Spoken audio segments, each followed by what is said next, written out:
这些都不是我自愿的，都是哥哥他逼我的。如果我不照做，他真的会打死我的。哼，都怪你这个丧门星贱货！今天你要是连累到我了，回去我就把你活活打死。打不死你，我也要把你卖到青楼里，让你做一个千人骑的烂货。都是因为你太晦气了，才让我今天这么倒霉。都这样了，还准备咬死不承认，还想把自己摘出去吗？哎呀，还真的是不撞南墙不回头，不见棺材不落泪。那好，今天我就让你死得明明白白。只要有人出来证实这二人是骗子，常年干这种勾当，只为了骗人钱财，这10两银子就是谁的了。10两银子可以在乡下买个2亩上好的田地，也可以盖上一大间的青砖大瓦房，还可以做个小生意维持生计，从此安度余生。你们也不要怕被报复，他们2个必定是要被送到官府查办蹲着大牢，定罪以后还要被流放到千里之外劳改，再也没有机会出来害人。我可以作证。我们也可以作证。还有我。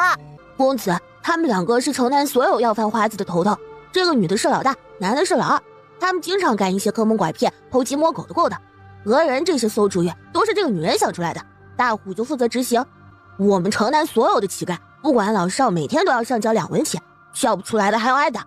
他们2个可不是好人，我们天天都要被欺负。我和我妹妹昨天就因为交不出4文钱，他们就往死了打我妹妹。这个恶毒的女人还扇了她好几个耳光，我妹妹耳朵都出血了，现在还在破庙里躺着。好一个蛇蝎心肠，年纪轻轻如此歹毒！小江，快去报官来！我要亲自看着这一男一女2个恶人被关进大牢，气杀老夫爷！这里离县衙不远，不过1刻钟的功夫就把县太爷给带来。师长从松远县远道而来，子卿未曾远迎，还望师长恕罪。子卿不必多礼，我这次过来不过是想淘几本古书，没成想居然遇到2个如此穷凶极恶、诡计多端之人，拦路碰瓷、殴打幼童、恃强凌弱，这种人，子卿你可一定要严惩不贷呀！这骑驴老者可谓是大有来头，他乃是松阳县松山书院的副院长温其胜，曾在朝廷任大学士一职。师长放心，这种人出现在我管辖的辖区之内，必定要严查到底。来人，把这2人给我抓起来送入大牢，待本官查明真相，明日审问。师长一路辛劳，不如到子卿府上喝杯茶，叙叙旧，明日一早再走不迟。都怪你个老不死的，要不是你多管闲事，我们何至于落到这个地步？放肆！来人给他戴上枷锁、手铐、脚镣，严防死守，禁止他再发疯伤人。师长，您怎么样？我背您去医馆。慢着，老伯岁数大了，被人一推有可能骨折，贸然移动可能是更加不利，容易造成第2次伤害。我先来看看吧。那就多谢小神医了，我刚才胳膊先着地，现在疼得厉害。胯骨、腿可有不适？能走路，腿肯定是没问题的，胯骨应该也是没事，只有胳膊疼是吧？刚才听县令大人喊您师长，老伯，您定是位德高望重的师长，桃李满天下，教导出了不少的人才吧？也不敢说桃李满天下吧，但是也教出了几个不错的学生。趁着温其胜放松之际，咔嚓一声，胳膊呢就被接上了。好啦，接上了，老伯您试着活动一下，看看怎么样？哎呀，真是神了！刚才还疼痛难忍，这会儿立马就不疼了。小神医真不愧是小神医啊，果然医术惊人。今天能遇到你，也算是老夫人生中一大幸事啊。这还咧个大牙嘎嘎乐呢，真是改不了你那爱管闲事的臭毛病。今天管闲事摔断胳膊，走了狗屎运，有幸遇到个会看病的。等下次管闲事，指不定就又要倒霉，又要卧床躺10天半个月呀。哎呀，反正他这倒霉也不是1次2次了，说不定早就习惯了。嗨，兄弟，听这语气，你跟这老头挺熟的呀？熟，太熟了，我都跟他7、8年了。在老登以前在京城当过大学士，就因为爱管闲事，废话又多，被皇帝厌烦，设了个圈套，让他告老还乡，滚得远远的，回嵩山书院当副院长来了。来了这边，爱管闲事的毛病还是改不了，一天天的又菜又爱管，因为管闲事没少上当，被人揍。这今天还好遇到了你，要不然指不定又得端着胳膊在家休养一阵子，才能出来继续管闲事。那这老头学问挺高的，以前能当上大学士，现在又能在你说的那什么嵩山书院当副院长。那肯定的了。虽然老头人不大精明，不过学问好着嘞，他来嵩山书院不过短短2年，就教导出了不少弟子，学生啊更是遍布各地。就这个小县令，在他的学生里都算是一般的了。这老头儿原来这么厉害，如果能跟他结交，那相公进嵩山书院读书岂不是小菜一碟儿？于穗欢又在心里问那头驴，这嵩山书院在哪个地方？就在松阳县啊，松阳县离东州府很近，不少大官家甚至王爷家的子弟都在嵩山书院读书。嵩山书院那可是楚国4大书院之一，嵩山学院的院长更是以前宰相阁老告老还乡。我家主人这倒霉老头，这个大学士在里边的地位呀，也只能排到第3。不知小神医，你们这是要前往哪里呀？老伯，我等要前往松阳县去。我家相公一直仰慕松阳县嵩山书院的温其胜温夫子已久，此生夙愿就是拜他为师。我们举家准备前去松阳县定居，希望他能拜得名师。原来是个对他慕名而来的学生，这一刻的虚荣心得到了极大的满足。看来他这名声传得很远啊，居然有人不辞千里举家迁移，只为了想拜他为师，何德何能，何德何能啊！咱们今天能相遇，恰巧你又为老夫治好胳膊，咱们也算有缘。不瞒你说，老夫也在嵩山书院任职。你相公想要拜温夫子为师，那学问肯定要过得去。不如我来考考你相公，如若学问过得去，我就帮你们引荐，怎么样？学生李成锦在这里先谢过夫子，敢问夫子高姓？啊，老夫姓齐，你唤我齐夫子即可。齐夫子，这小丫头真是个马屁精啊！马屁拍得滴水不漏，肯定是知道了老头子的身份，才演了那么一出戏。才10几岁，没长个子就长心眼子了。瞎嘚瑟啥玩意儿？哎，我说你这人心眼子可真够多啊！我们驴可实在多了。这叫情商高，不叫心眼子多。我又不骗吃骗喝，还不坑他银子。我这么说让他高兴，也能给我家相公一个机会，大家双赢，何乐而不为呢？他还是要考学问的，过关才收，不过关也不收，一点小技巧无伤大雅。再说了，我相公如若能够进嵩山书院读书，吕兄，咱们也能经常见面，我还能陪你说说话唠唠嗑，不然你不觉得没人跟你说话憋闷得慌吗？你这话说的倒也是，算我误会你了，你这人挺实在的。齐夫子要考什么？问学生就是。考究学问这事儿先不急，这天色也不早了，你家夫人为我诊治看病又耽搁了这么久，咱们先一道去吃饭，吃过饭我再考你学问。如若过关，咱们明天一早便一道前往松阳县，我为你做保举荐，保你进得了嵩山书院，还能拜师。多谢齐夫子。师长，不如就一同回我府上用饭吧，说不定这位李兄弟以后我们还是同门呢。一行人又浩浩荡荡的去了县太爷的府衙，好酒好菜招待以后，还给安排住宿，真好，又是蹭吃蹭喝蹭住的一天。次日一早，因着昨晚温其胜收了李成锦当学生，一家子都沉浸在这喜悦之中。只要在松阳县落了户，办好户籍，那他以后呢就是松阳县人了。李成锦还可以继续考科举，这对于他们家来说啊，可是天大的好事。他们这次逃荒也算是达到了最终的目的，终于可以安定下来了。以后成锦在书院读书，我们书院可以为学子提供住宿。你们刚到松阳县来，肯定是没地方落脚。这嵩山书院不在主城之内，虽在城郊，可书院周围也热闹得紧。正好我在书院不远的地方有个农庄子，你们先临时在那里歇歇脚，等以后买到房子再想搬出去也可以。那学生在这里就先谢过齐夫子了，等我们安顿好，定要请您吃顿便饭，到时候还望您赏脸。放心吧，一定去。我让小江带你们去农庄子上安顿，我还有些急事，就先回去处理了。吃过晚饭，几家人坐在一起，开始商量他们在松阳县这边定居的事情。大家是想要在城郊买些田地继续种地，还是跟我一起做生意？欢欢，我们家跟着你干，你说做什么我们听安排就是。三儿媳，你有什么想法你就说吧，你二叔还有你大舅，我们都愿意听你的。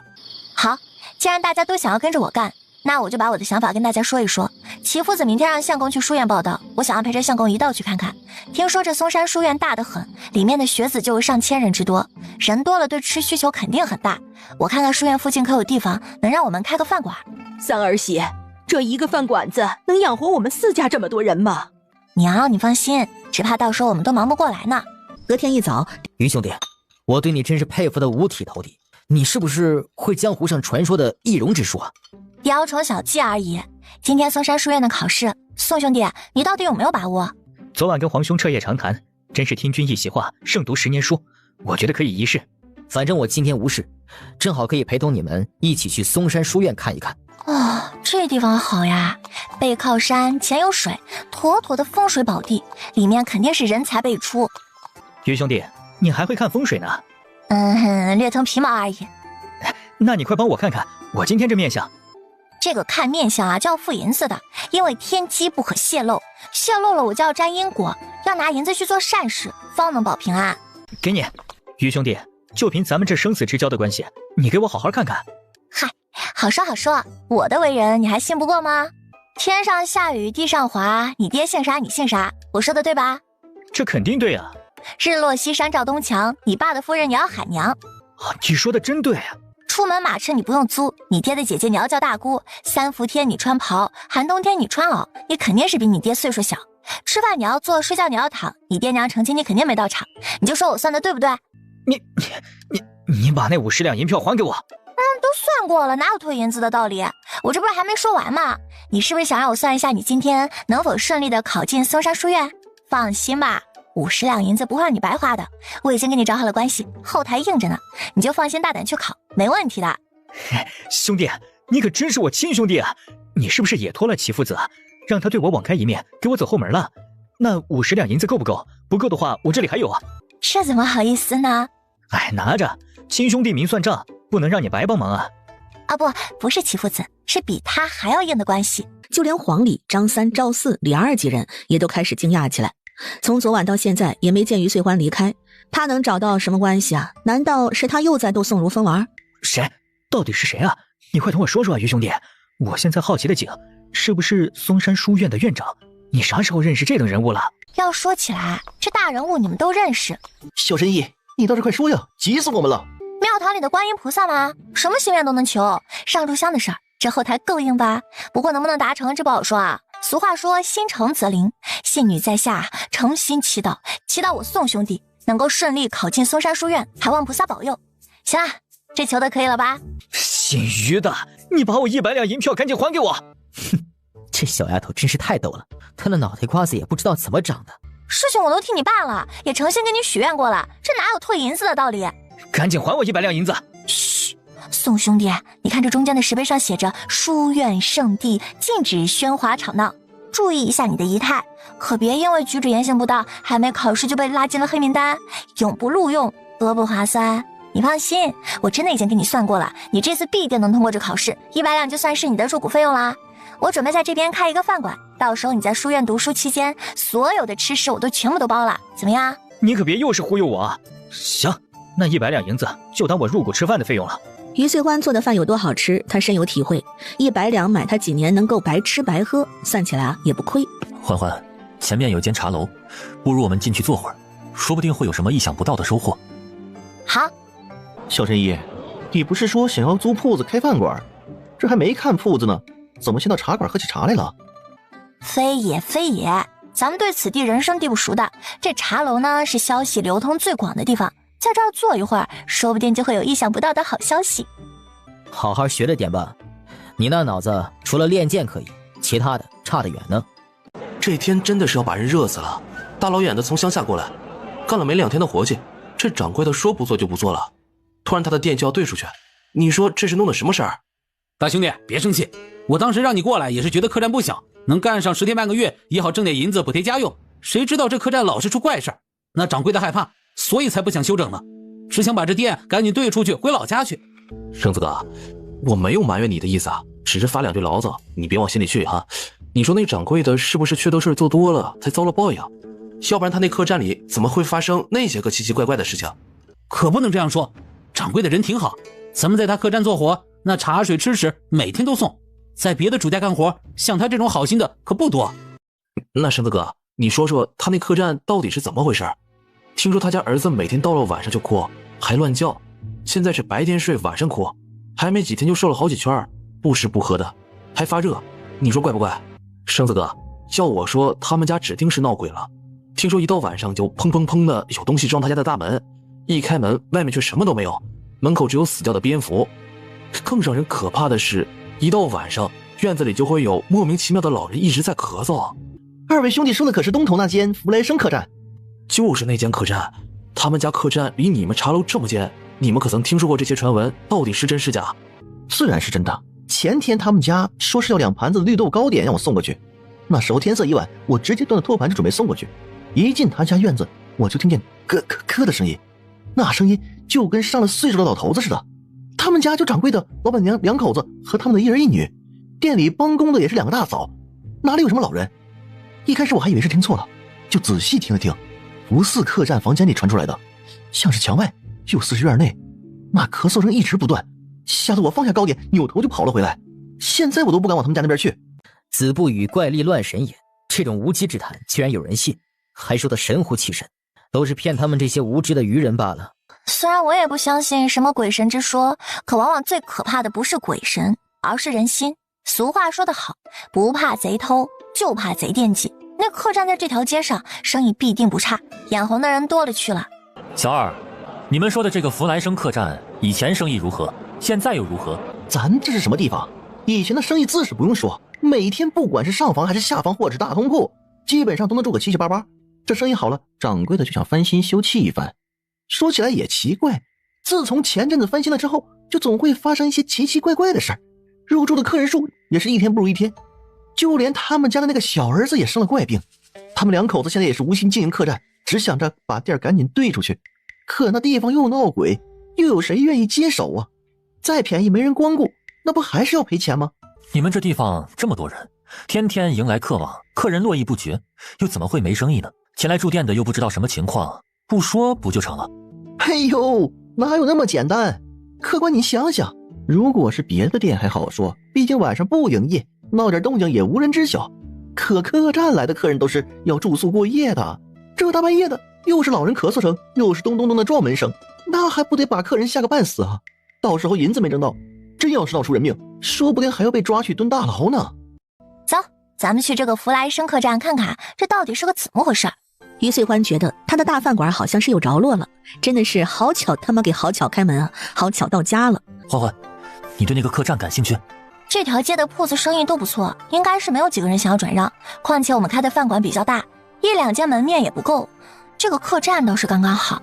虽然我们不信什么鬼神之说，可是闹鬼的消息已经传出去，现在人尽皆知，不知道到时候是否有人敢上门用饭呢？这个我当然是有办法解决啊，不光能够破了这传言，还能为我们的饭馆打响知名度。相公，你知道那个晚上院子有咳嗽声和鬼敲门是怎么回事吗？这个事情我还真知道，在一本杂书上看到过，不过是江湖上不入流的小把戏，骗人钱财，旁门左道罢了。你们这考科举要看的书还挺杂的，这种歪门邪道的居然也知道。那你平时看不看那种什么才子佳人的画本子啊？这个倒未曾看过。于兄弟，你要是喜欢看，我马车里倒是有几本。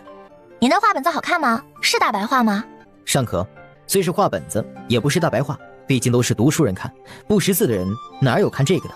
那算了，我不太喜欢看，文绉绉的，看起来一知半解的费劲儿，还不如不看呢。咱们客栈最近老是出一些怪事儿，闹鬼，所以掌柜的不许接待客人。各位客官，还是别处去住店吧。你这妇人好生奇怪，我们还没开口，你就知道我们是来住店的吗？各位客官莫生气，我也是听掌柜的吩咐做事。难道说几位是过来想盘下这客栈的？不瞒你们说，这客栈闹鬼好长时间了，平时连个客人都没有。你们要是盘下，那不得赔得血本无归。听婶子一句劝，不要听别人瞎说，这可不是个什么好地方。这要说起来，那您还真是怪好心的。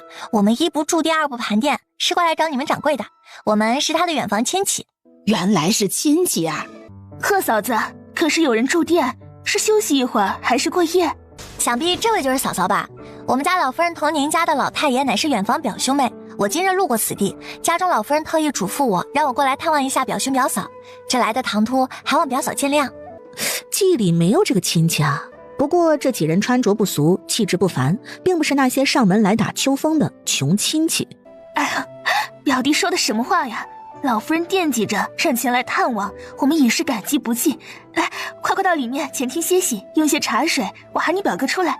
有劳表嫂啦。黄礼跟着他那几个侍卫惊得目瞪口呆，乖乖的，这亲戚关系啊，真是张口就来，还脸不红气儿不喘，一点都不像是说假话。真是长见识了，谁家小丫头能这么忽悠，还这么脸皮厚呢？她那话简直就是张口就来。远房表弟，娘子，到底是哪个远房表弟？你可曾见过？我也不曾见过，说是他家老夫人和我们家老爷子是远房表亲，老夫人特意嘱咐他过来看我们。不过咱们家老爷子都去世多少年了，也不好问啊。我看那几人穿着非富即贵，还带着家丁仆从，定是富贵人家，能来看咱们啊，说明那也是重情义的。夫人说的及时，不问就是。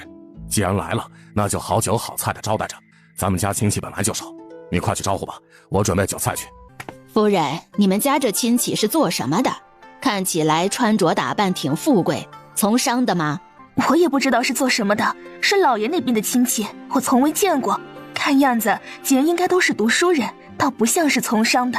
看起来确实一个个都气质不俗。那我现在就打酒去。夫人，既不是来帮着盘活铺子的，那就是偶然过来拜访，不是冲着这客栈来的。就算如此，谁知道会不会有什么变数？他还是要赶紧把这事告诉有关人，可不能让这些人坏了他们的大事。没事吧？你是谁？为什么在我们家后院？佳儿，不得无礼，这是你表叔。表叔，跑得这般慌张，可是有什么事？弟弟，我弟弟醒过来了，可还是说胡话，额头烫得很。爹爹，要不我们换个大夫瞧瞧吧？轩儿又烧起来了。怎么了，表哥？表侄子可是病了？我倒是学了数年医术，略通1、2分药理，如果信得过，不如让我给表侄子看看。哎呀，那再好不过，那就麻烦表弟了。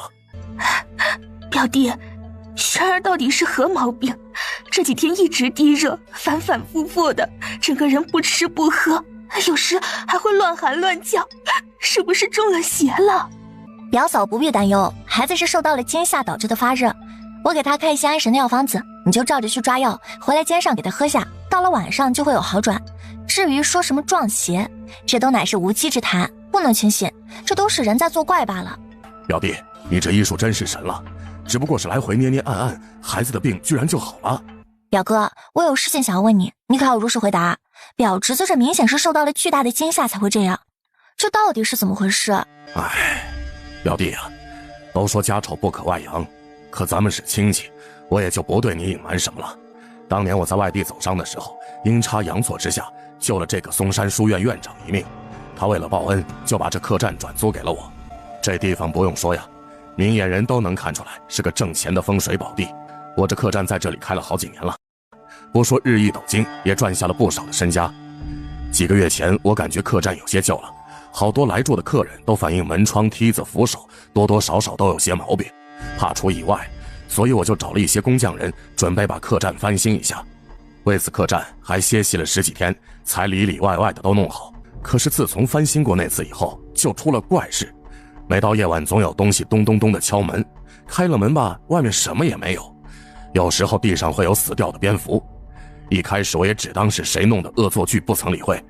可接下来还有更怪的事情，这院子里半夜3更就会传来咳嗽声，就好像是老人家发出来的。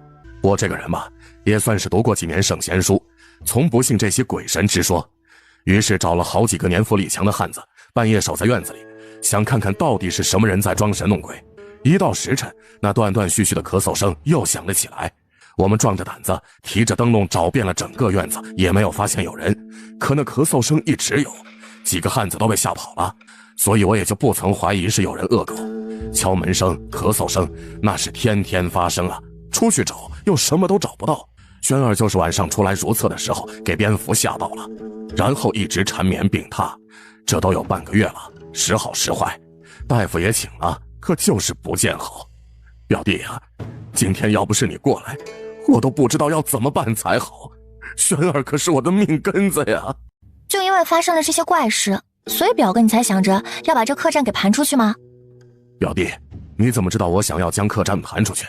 我没有对任何人说呀。表哥，你没这打算，为什么人尽皆知？我是在前面茶楼喝茶的时候听到的，他们都说你急着出手，客栈比平时低1半的价格呢。到底是谁传出去的消息？一开始我没想着盘出去，毕竟房子如果真的闹鬼盘出去，那不是害人吗？我从商数10年，从不干这种缺德事，所以就找了工人来准备仔仔细细的检查一遍。可昨天这前面村子里的尤大官人找上我，说是听说这客栈里发生了怪事，觉得不可思议，就想把店盘下来研究一下到底是怎么回事，也并不介意闹鬼。不过他给的价钱只有我客栈价值的1半，我一开始也是犹豫，就回绝了。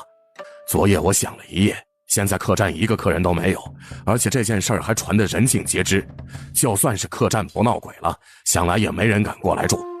反正这些年也挣了不少银子，想着赔一点就赔一点吧。盘出去，我就带着娘子和1双儿女回东州府老家去。反正这尤大官人也知道真相，自愿盘的，我也不算欺瞒于人。可这想法我是昨天晚上才有的，还没来得及跟任何人说，你表嫂都不曾知晓啊。表哥，你这客栈干活的贺婆子，你不觉得她奇怪吗？贺嫂子，她有什么好奇怪的？她就住在前面村子里，孤儿寡妇，男人死得早，带着一个女儿。我可怜她，便让她在我这里干些力所能及的杂活，也快有1年了，还算是老实本分，没出过什么幺蛾子呀。您没用贺婆子之前，店里可有佣人？有的，用的是隔壁村子的一个妇人，突然摔断了腿，就来不了了。那天正好贺婆子来店里讨水喝，闲聊说起她带一个女儿过得不容易，反正用谁都是用，我就留下了贺婆子在客栈干活。表弟，你是说贺婆子是有预谋的？表哥，你想想，哪有那么巧，在你店里干活的妇人就摔断了腿，而她贺婆子就住在前边村子，这么多年从来都没有讨口水喝，偏偏那天就去了，不可疑吗？表弟，你这么说来确实可疑得很，难道他是早有预谋？他和尤大官人狼狈为奸，设下这么一出毒计，想要谋夺我的客栈。表哥，您还不算太糊涂，贺婆子是前边村子里的，那尤大官人啊也是前边村子里的。刚刚我们一进客栈，那贺婆子眼皮都不抬，直接就说这客栈闹鬼，如果住的话让我们去别的地方。你不觉得这很奇怪吗？他这明显就是要告诉所有人，闹得人尽皆知这客栈有不对，闹鬼，而且把来的所有客人都赶了出去。如果他真的感恩你，断然不会做出这等坏你的生意，断你财路之事。这刁妇居然这样说，我真是瞎了眼了。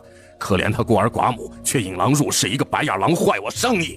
此时的贺婆子正在尤大官人那里，把罗振家中来了客人的事情原原本本告诉他。尤世光是附近几个村子最为富有的地主，家有几百亩良田，还有庄子铺子，今年30有2，夫人侍妾娶了3、4个，只生了2个女儿，1个儿子都生不出来。前年他看上了贺婆子家的女儿小玉，两人勾勾搭搭在了一起，他还承诺如果小玉能给他生一个儿子，就娶进门当2夫人。贺婆子见女儿能攀上高枝，也高兴的不行。尤世光看罗振的福来生客栈的生意那么好，才几年时间就赚得盆满钵满，于是起了歪心思，和贺婆子联手设置下一条毒计，想要以极低的价格把这客栈弄到手。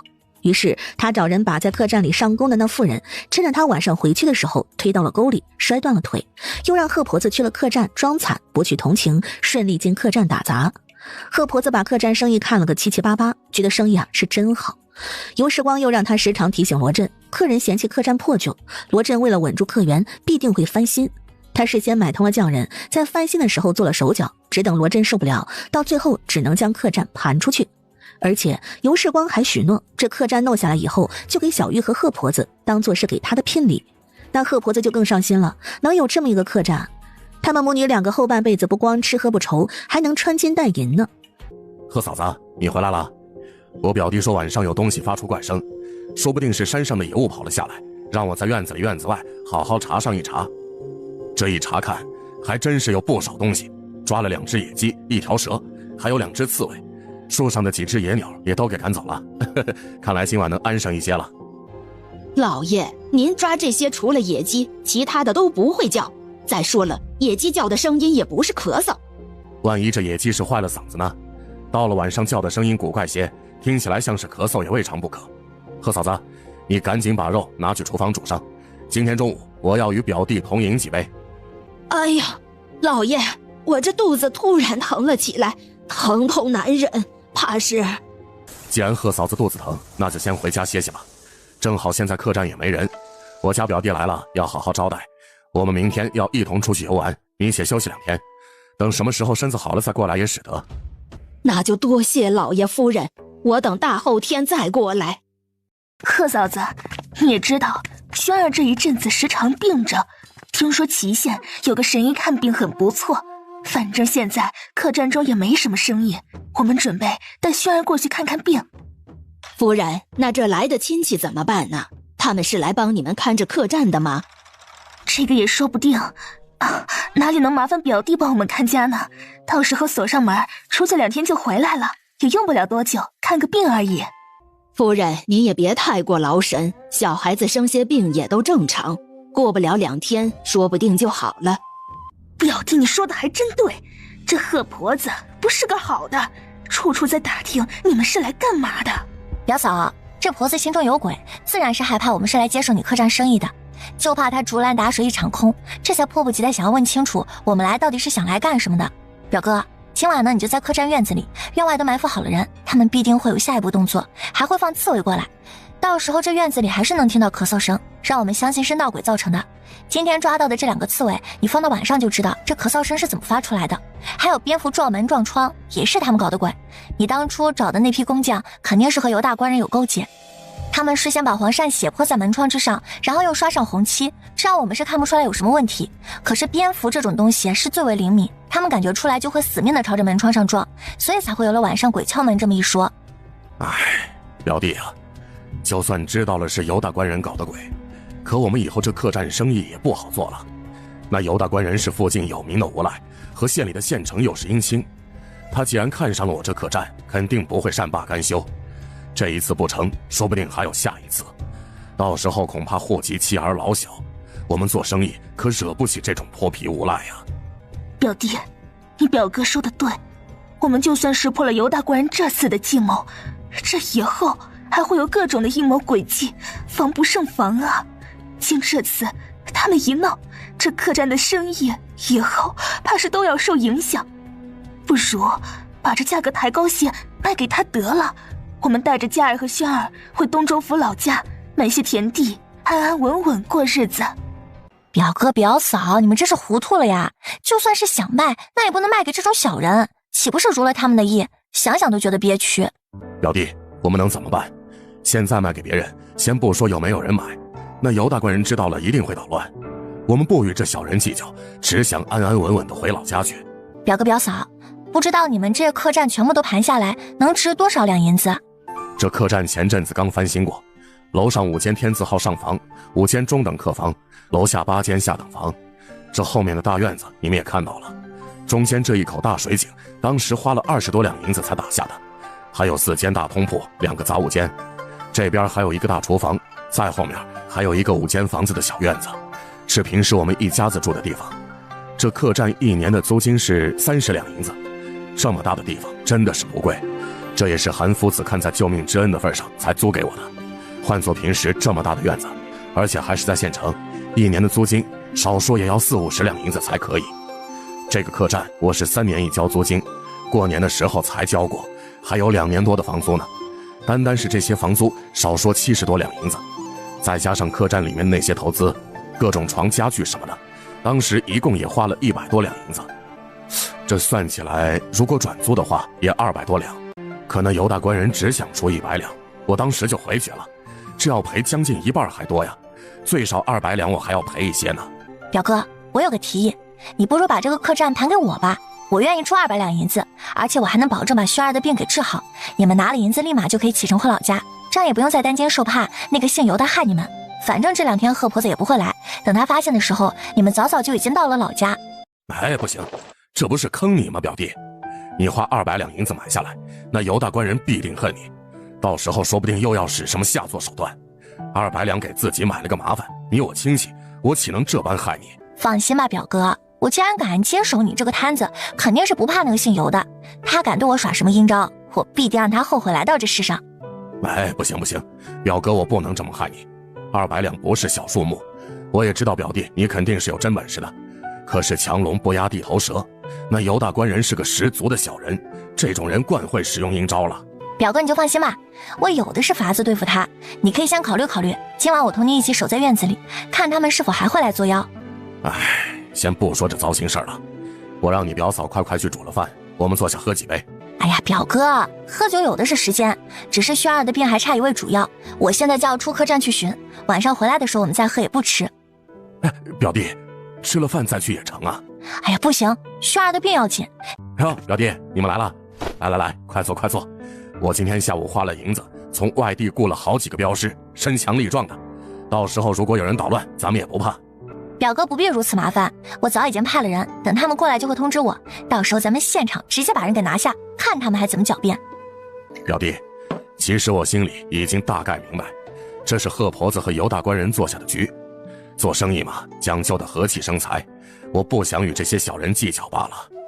表哥，这个是我做了1下午的安神药丸，用的都是药材粉末和蜂蜜。孩子小，时常容易受到惊吓，只要1天内每顿吃上1颗，基本上就没事了。不光是小孩，大人受惊吓亦可以服用，每顿多吃上1个就行了。表弟，你这我都不知道要说什么好了。你的恩情，表哥记在心里了。少主，尤大官人派了2个街溜子，又准备往福来生客栈投放刺猬。这次一共放3只，已经走到后面的小树林，差不多一盏茶时间也该到了。你放心，小翠头和绿毛一直在跟着他们。表哥，时间也差不多了，我们去后院的墙外去守着去。好，表弟，听你的，我们现在就过去。于兄弟，我上午不过就是去考了个试，发生了什么事儿啊？这人是你表哥，咋不知道你在这边还有亲戚呢？这话说的，4海之内皆兄弟，我在这儿有个表哥怎么啦？这不是很正常的吗？正常吗？这话呀，宋如风没法接，说得对，貌似挺有道理，别人也许不可能，不过他于岁欢确实有可能。你们这是干什么？凭什么抓我们？怪不得尤大官人派人传信说有人要偷到客栈，原来是真的。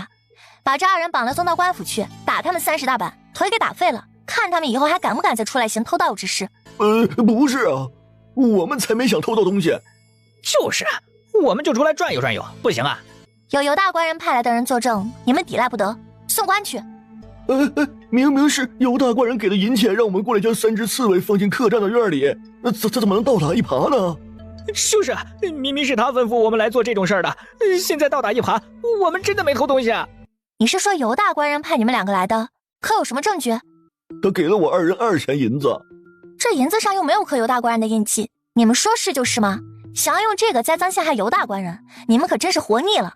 好心提醒你们一下，想想自己是不是知道大官人什么事儿，那些不知道不该说的，所以他才想要痛下杀手，要不然大官人为什么要置你们于死地？好好想想吧。我好像知道了，尤大官人有个堂姐在县城家里当记事，有次上午我在杨柳胡同闲逛，看到尤大官人的马车从里面出来，随后县城那记事的娘子的马车也从里面出来，他们2人为堂姐弟。一开始我还以为是商量什么事情，也没多想，现在想来，会不会是2人有什么见不得人的奸情啊？刘麻子说的对啊，有可能。有一次我去尤大官人家里同他一起去逗狗，恰好就听他那个娘子跟他吵闹，说什么他不知廉耻，乱伦，一家子不要脸玩意儿什么的。我当时以为是跟小妾们争风吃醋，也没敢太多听啊。现在想起来，说不定就是因为他跟出嫁的堂姐有奸情，恰巧被我听见，这才布下这局。先把这2人先带回去看着，他们居然知道如此秘密，我等回去就问问尤大官人，看这2人要做如何处置。表哥，有了这个把柄在手里，那县城别说帮他，杀了他都来不及呢。表弟，你是否真的能保证这尤大官人伤不了你？他一个地痞无赖罢了，怎么能跟我比？于岁欢正想拿出他的龙令牌让罗振长一长见识，一想不妥呀，令牌太大，再吓着他就不好了。宋兄弟，把你令牌拿出来给我表哥看看。表哥，我这兄弟们啊，他们都是官宦世代子弟，他尤大官人一个小地主比不了，所以我并不惧怕他。不瞒你说，我这兄弟2人都要在嵩山书院读书，所以才想要在这里开一个铺子，有一个落脚的地方罢了。黄礼内心惊出一把冷汗，幸亏他没把那个一眼假的龙令牌拿出来，他看了都觉得炸裂，再看自己那块横竖觉得不太对劲儿，都给他搞出心理阴影了。表弟，这下我就放心了，这客栈我愿意200两银子盘给你，明天我就带你去见一下韩夫子，把你托付给他，然后告诉他我有事要带着妻儿回老家，你是我的亲表弟，所以这客栈就托付给了你，看在我当初对他救命之恩的份上，让他格外关照你一些。那我在这里就多谢表哥啦，不，是我应该多谢表弟呀，为我解决了困境。不瞒你说呀，表弟，我这个人生性不喜太争强好胜，不愿意多惹是非。这攒下的家底子足够孩子们以后衣食无忧，我也就不征求什么了。表弟，从现在开始，这客栈就是你的了。明天我带你见过韩夫子，就收拾东西，带你表嫂、侄子、侄女赶去东州府老家去。表哥，你放心吧，这边的事情我都会解决好，绝对不会让你有后顾之忧。当家的，这客栈给了表弟，真的没事吗？表弟是有大本事的，要不是他，咱们指不定要让姓尤的给祸害成什么样呢。回老家也好，咱们那2进的院子盖好也快1年了，2个孩子还没见过呢。我离家这几年，父母肯定想我。回了家，咱们就多买些田地租出去，稳妥些。听你的娘子，咱们就多买些田地。这边于穗欢一大早就起床，两人来到嵩山书院广场的时候，表弟你来了，我们这就一同去见韩夫子。你怎么还带了食盒呀？我已经准备了一些礼品。表哥，我盘下你的客栈是准备做饭馆，这食盒里啊都是我店里准备推出的招牌菜和一些特色菜，趁着这个难得的机会，让韩夫子尝一尝，说不定会喜欢呢。以后经常光顾我的饭馆，这生意也能好一点。表弟，你这头脑就是聪明。罗兄弟，你怎么来了？哎呀，韩老哥，不瞒你说，我这次来是跟你辞行来了。家中那人甚是想念双亲，于是我便把客栈托付给了我表弟，准备带着妻儿老小回老家去侍奉岳父岳母，以尽孝道。学生余欢见过韩夫子。小兄弟不必多礼，既然你表哥把客栈托付给了你，以后啊就好好经营。夫子教训的是，学生家中祖上曾经做过御厨，深谙厨艺之道，所以决定把这客栈改成饭馆。今日特地带了几道特色小菜甜品给夫子尝一尝。于小兄弟家中祖上不愧是做过御厨的，这菜品啊色香味俱全。等以后你的饭馆开业了，我到时候一定前去捧场。学生在这里先谢过韩夫子，这个食盒里边放的跟您那份是一模一样，是学生想要孝敬齐夫子的，只是不知齐夫子现下可在书院之中。齐夫子？这我怎么不记得书院之中有姓齐的夫子？于小兄弟，你确定是在我们嵩山书院内吗？这个学生可以确定，前2天我们在东冥府因为一事偶遇相识，齐夫子觉得我兄弟李成锦文采不错，非常欣赏，还特意写了推荐信，准许他进嵩山书院读书，所以学生也特意给他准备了一份。我知道了，什么齐夫子？这老小子没说实话，他原本姓温，名齐胜，是咱们嵩山书院的副院长，最喜外出寻找各种孤本古籍。他昨天来书院倒是同我说过，破例收了一个学生，名叫李成锦，文采斐然，才高8斗，是个不可多得的好苗子。你放心吧，这食盒啊，一会儿我让人给他送过去。哦，原来是这样啊，那学生在此先谢过韩夫子了。表弟，这是这间客栈所有门扇的钥匙，你收好。后院的杂物间里有许多布匹、棉花之类的，都是新的，留给你们了，都是用得着的东西。表哥表嫂，你们这是现在就要走吗？其实不用经营客栈了，我们就想赶紧回老家去。你侄子侄女的外家也想他们2人了。表弟，客栈中所有铺盖、医用东西我们都留下了，那些东西我经常拆洗，都是干净的，洗一洗都还能用。多谢表嫂，我都记下了。表哥，我还有件事情要同你说。表哥，其实我并非是你远房亲戚，而是恰巧在茶楼之中听到了你客栈遭遇的事，这才知晓是有人设下局故意要害你，而我此时也想要接手一家店铺，于是才大胆的冒充了你表弟。其实一开始我也有点怀疑你的身份，可是你为轩儿治好了病，还精心给他准备药丸，又帮我们破解了尤大官人恶意设下的毒计。至于是否真的是远房表弟又如何呢？只要我心里认为你是，那便是了。至于客栈盘于你，我心里高兴也愿意，一切都是我自愿的。表弟，好好干，以后到了东州府，记得来找表哥表嫂，别忘了，你就是我罗镇的远房表弟。表哥，这是我们家祖传秘制的药水，你记住，危急时刻可保命，就当是我送给侄子侄女的一点心意。这如此珍贵之物，好表弟，那我们先走了，有时间我们会过来看望你。辛苦你了，娘子，我们总算是在这松阳县安定下来了。等以后我努力考取了功名，必然要让你过上好日子，不用如此奔波劳累。也不用太过逼自己，能当个县令就挺好。三儿媳，这么大的客栈全租下来，要改成饭馆子吗？那当然了，咱们几大家子这么多人都要养活下来，肯定是要开一个大的。况且对面嵩山书院那么大，这里面人有数千众，每天只有个几百人来咱们这儿吃饭，这用不了多久，咱们就可以在这里买田买地盖房子。这里以前是个客栈，刚刚翻新过，下面这些所有的房间咱们都打通了，做大堂，让客人堂食，到时候做好的饭菜就一排排的摆起来，下面放火炉子加热，谁喜欢吃什么菜就点什么菜，荤素价钱不一样。比如米饭，1斤大米蒸熟可以出2斤左右的熟米饭，1斤新米是25文，1碗米饭装1两就是3文钱，2两熟米饭可以卖5文钱。素菜呢也是5文钱一小份，荤菜叫15文一小份，1小碗汤可就要3文钱。这些以后都可以再具体商议价格。除了这些，还可以有各种凉粉、凉皮、甜品、糕点之类的。咱们现在最重要的就是把这个客栈给改一改，改成饭馆。堂弟姐，改造简单，下面这些客房只需要把中间这间隔板弄掉，留下柱子就可以了。咱们家人多，1天也就弄好了。欢欢，你看这房间里的桌子、床呀，都才刷过漆，新着呢。这床上的铺盖也不错，比咱们自家的还要好。就是，你二嫂说的对。咱们来之前为了方便赶路，那些破被子、破衣服什么的全都没有带。嫂子们，这收拾被子铺盖的活就交给你们了。楼上还有中等、上等客房，里面的被子质量要更好一些。麻烦众位嫂子们把店里所有的被褥什么的全部都拆洗一遍。做好以后呢，大家每家平均分配。那些差一点的拆洗过之后，就直接是2条合在一起，加厚做成床垫子。好一点的呢，就做成被子。这样大家住在这儿也不用愁着没有被子用。相公，这墙看起来是不是有些单调啊？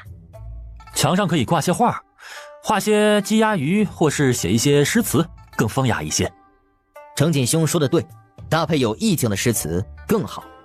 皇兄所言极是，用心才是最好。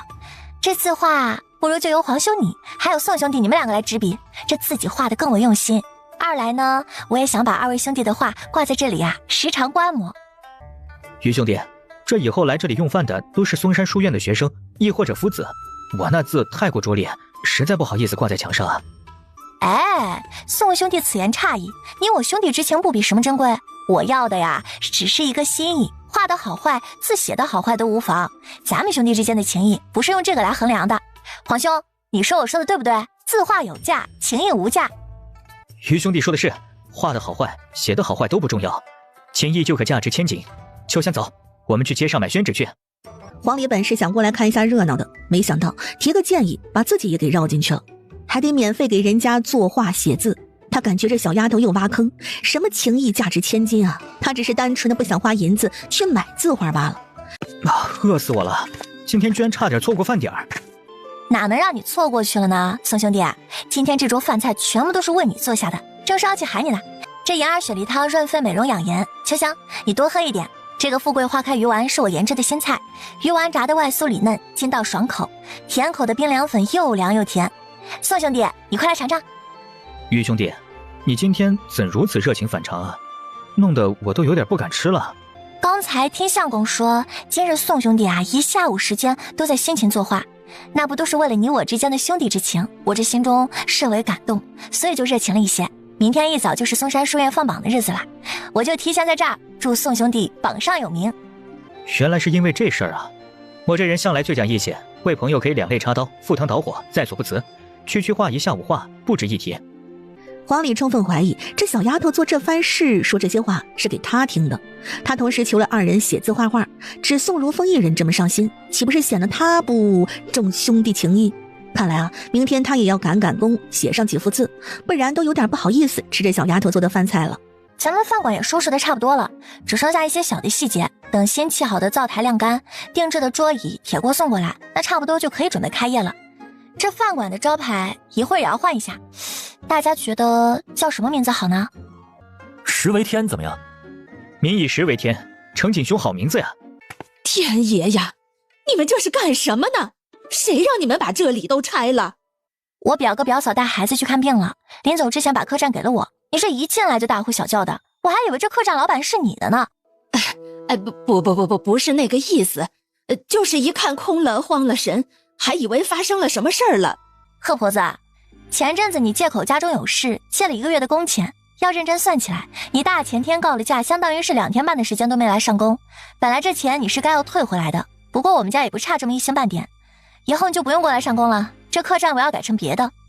这客栈生意挺好的，怎么能说改就改呢？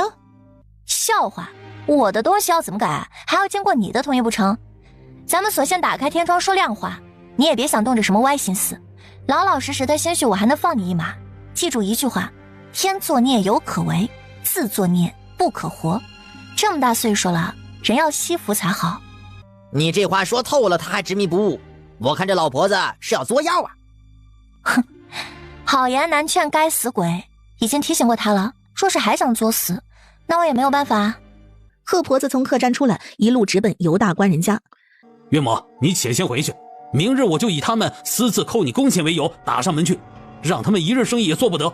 我尤世光看上的东西还没有得不到的。是大官人，他一个外地人跟您斗，还能翻出什么花浪？哟，弟妹，大上午就喂鱼呢，我堂弟可在呀？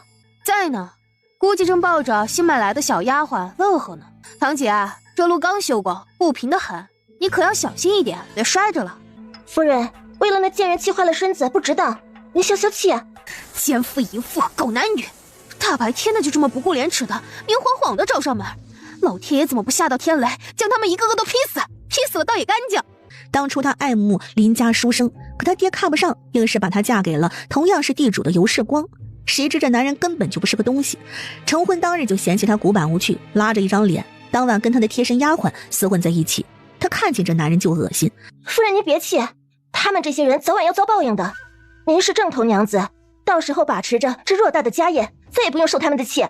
我倒是想有这么一天，可那遭雷劈的肯定是缺德事儿做多了。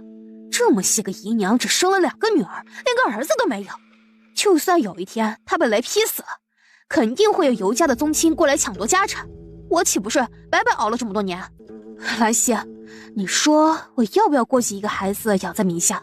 万一到时候他们奸夫淫妇真被雷劈死了，这家产岂不是便宜了别人？夫人，您又不是不能生，为何要替别人养孩子啊？万一养了白眼狼怎么办？还是自己生的好一些。小姐，前2天我去街上给您买胭脂的时候，看到袁秀才了，说了几句话。他至今还是一人，没有娶妻，话里话外的意思还在惦记着你。听说因为学问好，考到了嵩山书院读书来了。真的？袁哥哥真的到嵩山书院了？兰溪，你想办法去准备点衣物、吃食，还有银子，送去嵩山书院，顺便给袁哥哥传个话。我想今晚约他见一面，既然你不忍，那就别怪我不义。小姐您放心吧，我现在就去准备。袁公子见了您肯定会欢喜。还说什么想人家？要不是我过来，你指不定还在哪个小贱货的床上躺着呢。好姐姐，看你说的，我心里自始至终只有你啊，这么多年你还能不知道吗？你最近这阵子都忙什么呢？也不去看我，只能我眼巴巴的跑过来看你。这不是前阵子开上了一家客栈，生意真是不错，准备弄到手，想来这几天也差不多了。哼，净说瞎话哄我，谁不知道你这几个月跟贺婆子家那个女儿打得火热，该许诺要去人家进门当什么二夫人，一个寡妇养的贱蹄子上不了台面，你就这么上心？不过是想用那个婆子帮我做事儿罢了，只等那客栈一到手，我自会想办法撇了他二人，必要时刻牺牲那婆子的性命为我铺路。好姐姐，这么多日不见，可想死我了。你的意思是说，这尤夫人今天晚上要给这个尤大官人戴绿帽子？就是今晚不戴，明晚后晚肯定是忍不住的，总会戴的。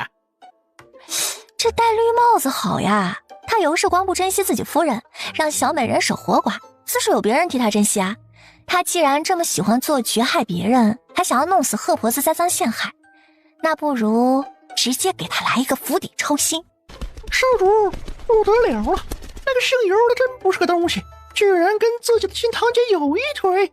大白天的，2个人也不避讳人，就直接光着膀子开始在床上抱窝。这个情报很有用，你们2个还要回去继续监视着，有什么重要的事情就赶紧回来报给我。中了，我中了，我真的中了！宋兄弟，可是嵩山书院的录取榜单中了，恭喜宋兄弟啊！于兄弟，要不说你祷告的真灵啊！听说我前面那一人被查出德行有亏，所以书院把他名字划了下来，正好录取到了我，可见肯定是你求了菩萨才有这等转机啊！那必须的，我多诚心啊！这点小事儿菩萨还能不帮忙？这等好事必须是要大摆庆功宴，今晚上咱们就安排上。好兄弟，还是你够义气，我现在就回去给你作画写诗去。袁哥哥，我让兰心送给你的东西收到了吗？我没别的意思，只是……我知道月妹妹你是一片真心帮我，准备了衣服还有银子，我岂是那种不识趣的人，还能责怪于你？2年前家母病重离世，我便刻苦读书，3个月前考进这嵩山书院，就是希望有一天能出人头地，能勾结月妹妹出那虎狼之窝。兰心说那姓尤的对你并不好，婚后更是没进过你的房间，让你守活寡，这可是真的。我心愿袁哥哥已久，纵使身不由己，不能嫁于你为妻，他也要为你守身如玉。月妹妹，真是苦了你了，是我没用，对不住你。待我考取功名那一日，必要光明正大娶你进门。袁哥哥，我不想这清白身子，万一有一日被糟蹋了，你就要了我吧，就当随了我的心愿。这怎么行？我要光明正大的娶你进门洞房花烛夜，绝不能现在就轻贱了你。我不在乎，只想把我认为最珍贵的留给袁哥哥你就从了我吧。月妹妹，不。尤夫人真是女中豪杰，居然直接上全垒。欢欢带我过来就是看这个。你家男人身强力壮，身心健康，不用这么刻意提点我。你有需要，我乐意效劳。你有哭到我了。你别动，让我抱一会儿就好。相公，该我们出场了。哟，好巧呀，元兄，没想到居然在这里能碰见你。原来是李兄啊，好巧。这不是尤夫人吗？这么巧啊，大家在这儿遇上了。这位兄台，你看错了，这不是什么尤夫人。我跟尤大官人也算是有交集，应该是不会看错的。李兄，救命之恩没齿难忘。前几日您能路见不平，拔刀相助，定是心善之人。月儿一介妇人，也是苦命，还望李兄高抬贵手，只要放过月儿，元庆必当做牛做马，以报此大恩。哎，元兄快起来。你们不用害怕，也不用紧张，我不是来捉奸的。就算是知道了你的身份，也不会跟尤世光去告密，因为我跟他也有仇。前面这座客栈你们知道吧？本是我表哥的，他与贺婆子使了些见不得人的手段，害得客栈不得不关门。我小侄子也大病了一场，险些丧命。这一家人不得已啊，只能回了老家。而且我还知道尤世光不择手段，狼心狗肺的他想弄死贺婆子，然后再将嫁祸给客栈。这位公子的意思是想跟我合作，想怎么办？您直说吧。尤夫人，不，陈小姐果然是好魄力。尤世光跟自己堂姐不清不楚，想必你也知道啦。如果把这件事情捅到了县城大人面前，不用你我出手，自然会有人收拾他。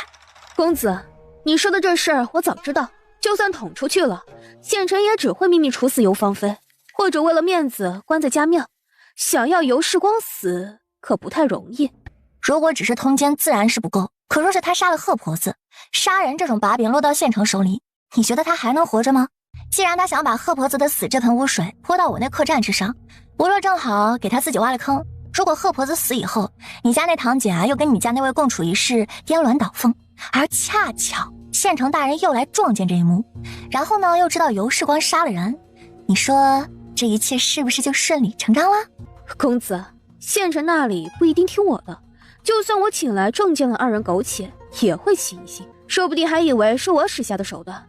县城大人宠尤芳菲宠得厉害，他要是极力狡辩，结果还真不好说。放心，这个事情我来替你解决，到时候自会有人去县城那儿去告发这2人奸情，只需要当天2个人在一起，到时候让县城自己撞见，任凭他怎么狡辩也没用。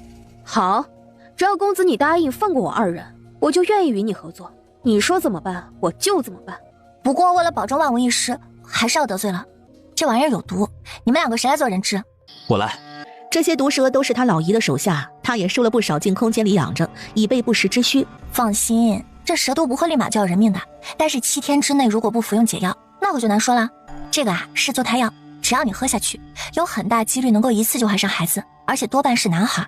只要尤世光死了，而你这肚子里又怀有一父子，到时候这偌大的尤家那就都是你的啦。我以后在这儿做买卖，少不得要陈小姐以后照应，咱们就当是合作愉快。放心吧，这要是真的，我不会害你，不然尤世光死后这家业岂不是要便宜了别人？公子放心，如果我真的能怀上男孩，顺利生下来，以后只要是你所求的，我必然不会推辞。我们一家3口都会记住你的大恩大德。那就提前祝我们合作愉快，时间不早了，我们就先告辞啦。袁哥哥，你伤口没事吧？没事，刚才那人是我嵩山书院的一同窗，前几天因为帮我还得罪了王爷家的世子一派人，我相信他应该不是坏人，希望我们遇到的二人是好人，他们的目的是为了报复尤世光，我们就按照他说的做，到时候说不定真的能一家三口团聚。我会为你负责的。次日一早，黄礼和宋如风二人不约而同地提出要走了，去东州府一趟。过往的老少爷们们，大家都看看吧，这家客栈黑心无良，欠我母亲工钱不给，昨天来要的时候还把人打成重伤，这有没有天理了？可怜我们孤儿寡母，真是要把人逼死啊！放你娘的狗臭小屁！你个黑心肝、烂肚子、满嘴喷粪的小浪蹄子！你娘走的时候，我们明明还多给了2天的工钱，现在你抬着这么个撞死老婆子在门口撒泼，教养什么？想讹钱，门儿都没有！我呸你一脸！围观的老少爷们儿，大家都睁眼看清楚了，这老货在这做工不感念主家的恩德，帮扶他们孤儿寡母，现在还想来讹人，也不怕遭了天谴让来劈死！哎呀，昨天贺婆子走的时候可是好好的，也没见着客栈的人打骂她，我可是看得清清楚楚。你们现在抬着人过来就说被打了，也不知道安的什么心。我也看见了，以前罗掌柜2口子对着贺婆子可好了，吃喝穿的什么都给她用。这婆子在客栈干活向来偷懒，我们都是看在眼里的。你这姑娘岁数不大，心眼儿可不小。如果我们真打了你母亲，你不拉去医馆好好医治人，都这般快死了还抬过来，这大热天的放在门口招摇，是想让你母亲快点去死好讹人吗？不是的，你虽要胡说，我只是想来讨个公道。既然是讨公道，何不自己过来好好说，非要把人抬到这儿，大热天的在太阳底下晒，是何居心？想必围观的众人都能看得出来。你血口喷人，我一个弱女子前来，着实害怕你们这么多人，万一打伤我，谁来照顾我母亲？既然这么害怕，就应该去报官呀，让官府的人和你一起来，岂不是更好？你何苦找人来这里闹出这副样子，一点都不顾及老母亲的死活，反而更像是要把我这店搞臭。既然你说我们打了贺婆子，那打了哪里？又是什么伤？可让大夫诊断过了，不若把伤露出来，让大家伙都看看。还有你身上可有伤？别人明天又来了，说什么你身上也有伤，那就扒下来，大家一起做个见证。既然你说我们打了，我们可不能白背这黑锅。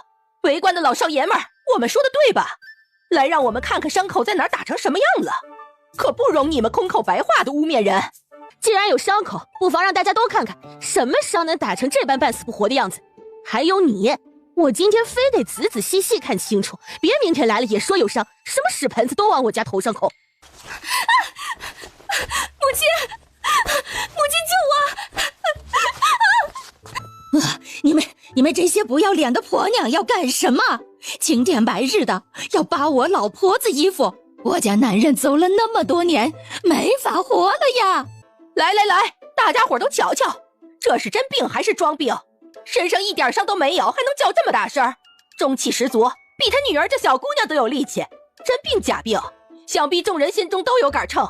现在你们不报官，我们还想报官呢。都像你们这般恶毒的头顶生疮，脚底流脓，屁眼子生蛆的烂货，谁想来讹诈我们就来讹诈我们，这生意还要不要做了？你们客栈仗着人多势众，欺负我们孤儿寡母，我们走还不行？哎，于掌柜的，你们可要小心了，这婆子可不是什么好东西，阴毒着呢，说不定以后还会常常来闹。多谢各位掌柜的关心，放心吧，咱们身正不怕影子斜，上面还有为民做主的关老爷，哪能容忍他一个老妖婆这么蹦跶？于翠欢让黄毛兄弟几个时刻盯紧贺婆子、贺小玉和尤世光几人，然后又让毒蛇咬了刘麻子和狗剩二人，这才放心的把二人放出去，让他们二人去告诉县城自己婆娘和尤世光通奸。县城大人，多有得罪了，我们也是逼不得已才出此下策呀。我二人无意中发现尤大官人与令夫人的奸情，就怕有一日他们想要杀我二人灭口，这才想出了此等办法，想让您看清二人的真面目。好，此事我不与你们计较，你们两个帮我办件事儿，尤世光让人买了许多好酒好菜，这酒中下了毒，只等贺婆子毒发身亡，再让二人打得浑身重伤，明天抬到客栈门口，就说是被他们打了回去之后人死了，到时候县城派人过来抓走，一切顺理成章。可他万万没想到，贺小玉也死了。尤世光还没来得及反应过来，就被破门而进的一帮子衙役给抓了起来。尤芳菲知道自家堂弟因为杀了贺婆子母女被抓起来这件事已经是2天后了，他去找县城，想要让他救人。县城一句话也不说，只是把他往死里打。夫人这么客气做什么？咱们是朋友，朋友之间不需要如此客气。于公子就是朋友，我才不见外的没有地拜帖就直接来了。您的恩情我都记在心里。大夫刚刚诊出我怀孕1月有余。那好啊，你这胎必定是儿子，好日子啊都在后面呢。听说尤家的杂货铺子在松阳县，那可是出名的很。以后我们饭馆需要什么东西啊，还得指望着夫人多多上心。那是自然，尤家的商队全国各地都能搭上线，毫不夸张地说，邻国的各种香料、调料、稀罕玩意儿，我们都能搞过来。我娘家做的粮油生意，您有需要的话，绝对都是最低价。虽说现在尤世光进入了大牢，可为了确保万无一失，夫人不如去探望一下。您受了这么多年委屈，也是时候该出口气了。这坛药酒送给你，那可是好东西，喝多了能让人亢奋，但是情绪波动较大的话，可能会有性命之忧。但是没有毒的，任何人都查不出毛病。那就多谢于公子了。我们家的农庄各种牲畜、青菜产料也不错，供应不少达官显贵、酒楼，有需要我们也可以供应。好，改日我们也可以详谈。他顺利的来到县衙大牢之内。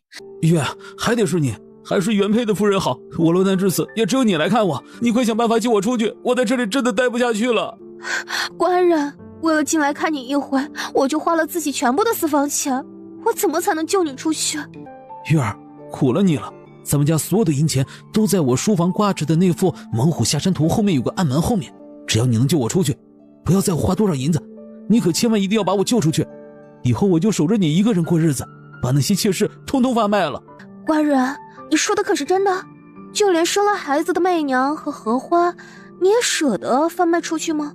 舍得，以后我只守着夫人你一个人过日子，2个孩子就归结到你的名下。你若属实不想养，就送到庄子上，让仆人照顾，绝不会碍着你的眼。哼，官人，你还真是薄情寡义，2个女儿居然都舍得撇下，我怎么能相信你说的话是真的？玉儿，你相信我，我说的句句属实。以后我什么都听你的，你赶紧想办法，一定要救我出去。这里的日子简直不是人过的。好，你放心，我会想办法的。官人，我有个好消息要告诉你，我怀孕了，才刚刚1个月，不过我有感觉应该是个男孩。官人，你放心，就算你有什么意外，也有儿子继承你的家业，你就安心的去吧，早死早投胎，18年以后又是一条好汉。你个淫妇贱人，居然背着我偷男人，还怀了野种，还想要继承我尤家的家业，你简直是痴心妄想，白日做梦！我要杀了你！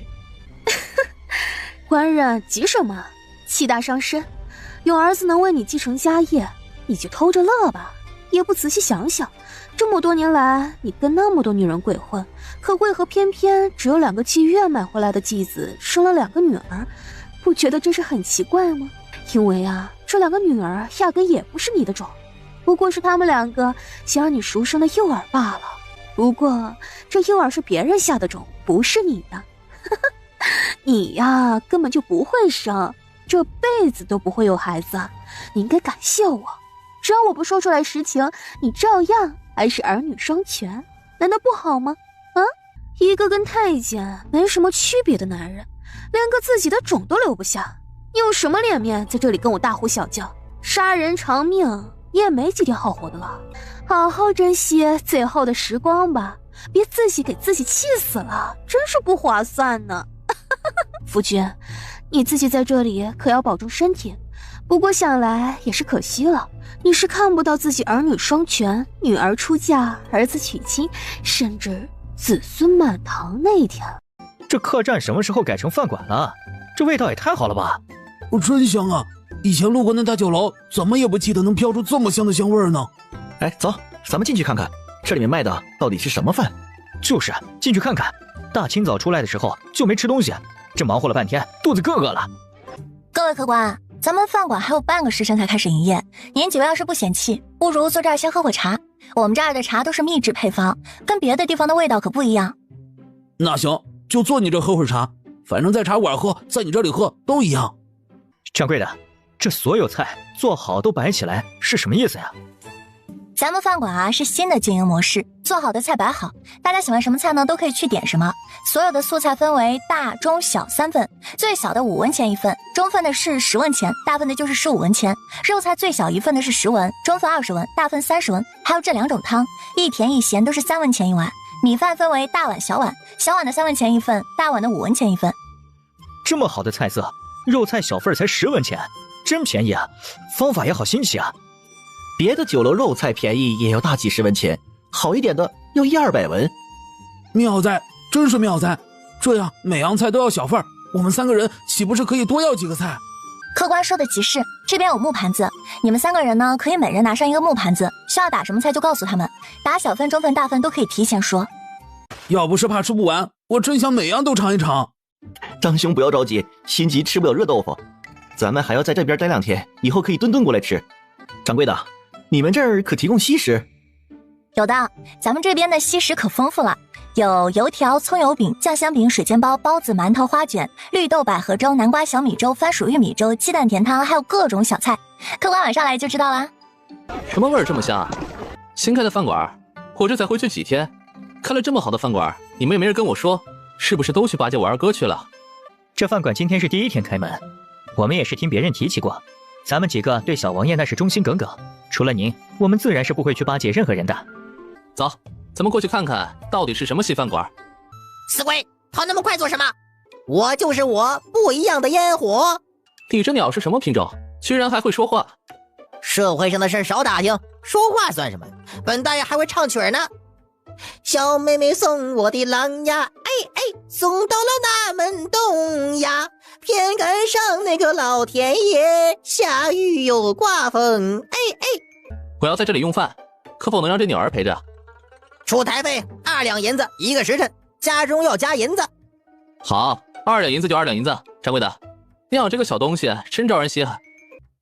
各位客官，咱们2楼还有雅间，各位可以楼上请，也可以楼下自助点菜，也可以楼上单点菜。